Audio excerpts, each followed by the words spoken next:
Konnichiwa.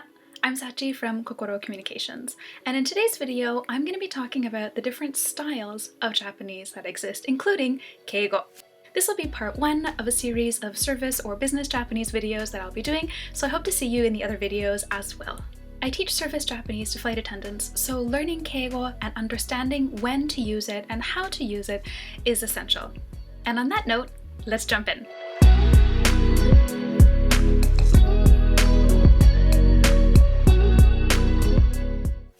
Japanese has multiple styles or levels of formality. We have 普通体, 丁寧体, and Keigo.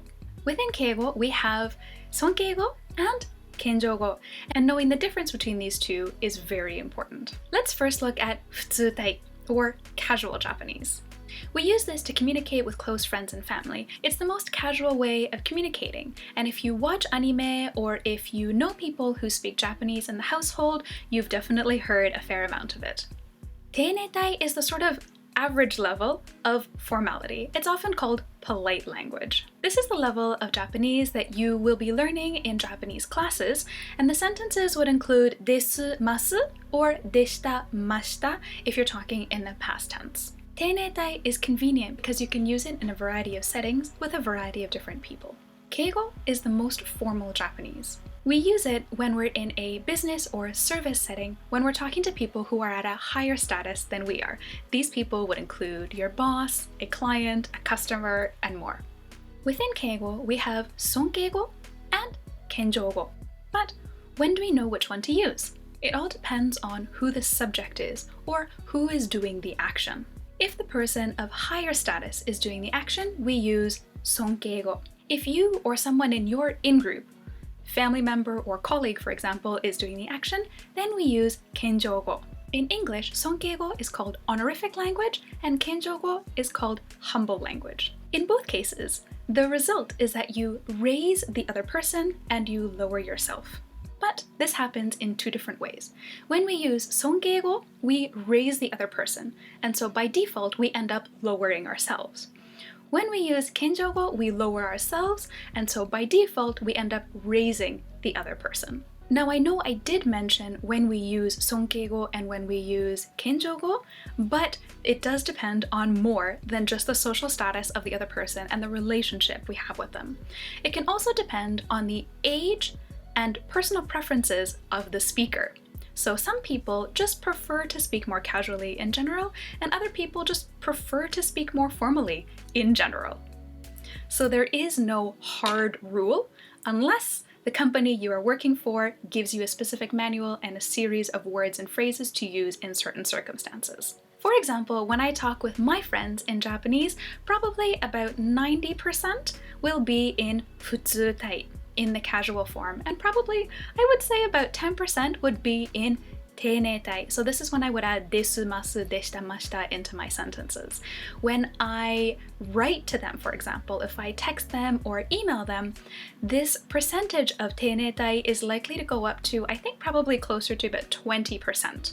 But that's just me. Other people might have different ratios. When I speak to a client that I've never met before, I will use Keigo. But if I have a client, for example, who I've known for a long time, or we've worked on a number of different projects together, I'm likely to include more teineigo and a little bit less Keigo when I speak with them. If you want to use Japanese in a business setting, knowing Keigo will be really important, and it'll give you an edge over somebody else who doesn't know and isn't able to use Keigo. In the next video, I'll go over some rules and ways to figure out what the Sonkeigo and teineigo forms of some verbs are, but just for this one video, let's look at one example verb. Suru. 普通体, suru is just suru. Teineitai, we say します. The Sonkeigo forms are なさる or される, and the Kenjogo is させていただく. Let's use suru in an example. You want to say to make a copy. It's not a complete sentence, but I want to show you how the verb changes depending on which style you use to communicate. 普通体, we would say コピーをする. 丁寧体, コピーをします. 尊敬語, コピーをなさいます or コピーをされます. And 謙譲語, コピーをさせていただく.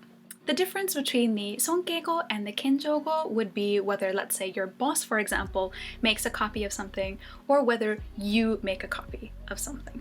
So let's say, for example, your boss is going to make a copy, then you would choose the Sonkeigo form. But if you're making the copy, then you would use the Kenjogo form. Let's take a look at one more example. Imagine you want to ask someone, what would you like to do? The 普通体 would be どうする? The 丁寧体 would be どうしますか? The Sonkeigo form would be どうなさいますか? or どうされますか? You might have noticed it might be strange to ask yourself, what would you like to do? So let's not even go over the Kenjogo form of this question.